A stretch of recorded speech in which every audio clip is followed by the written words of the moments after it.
মই তোৰ দুৰ্ভগীয়া মায়ে কৈছোঁ। কথা তপন ৰাজ, আবৃত্তি পৰিস্মিতা নাথ।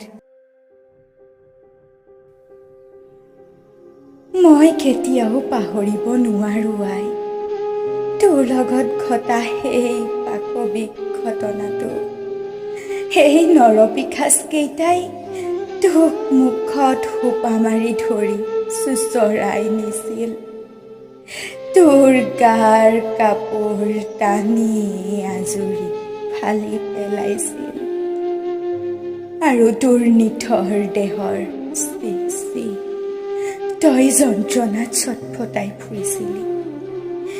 তই চিঞৰিছিলি, ইয়া উজাৰি কান্দিছিলি। কি জানিবা তোৰ হিয়া ভঙা কান্দোন শুনি সিহঁতে এৰি দিয়ে। নাই, তই হাৰি গৈছিলি সেই নৰপিশাচকেইটাৰ হাতত। তোৰ দেহৰ জুতি লৈ সেই নৰপিশাচকেইটা আঁতৰি গৈছিল, তোৰ নিথৰ দেহটো তাতে পেলাই থৈ। আৰু তেতিয়া তোৰ মৃতদেহটো মোৰ ওচৰ পাইছিলহি। তেতিয়া সমাজে তোক কি নাম দিছিল জান? তই হেনো দেহ ব্যৱহাৰী আছিলি। মই কেনেকৈ শুনি থাকোঁ সমাজৰ এই নিৰ্লজ্জ ককৰ্থনাবোৰ। ময়ো যে নাৰী, মই যে তোক জন্ম দিছোঁ, মই তোৰ মাতৃ। আজি মই কন্দাৰ বাহিৰে আৰু একো উপায় নাই। কিয় জান?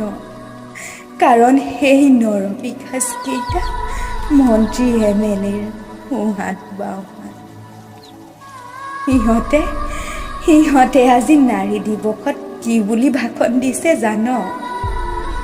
নাৰীসকলেই হেনো দেৱী, নাৰীসকলেই হেনো সমাজ গঢ়িব। চি মোৰ মৰমৰ আইজনী, মই যে তোৰ আত্মাৰ শান্তিৰ কাৰণেও একো কৰিব নোৱাৰিলোঁ। কেৱল মাথো কান্দিবহে পাৰিছোঁ মোৰ আইজনী, কেৱল কান্দিবহে পাৰিছোঁ। আৰু যে মোৰ একোৱেই উপায় নাই অ'। পাৰিলে তই মোক ক্ষমা কৰি দিবি আই, তই মোক ক্ষমা কৰি দিবি।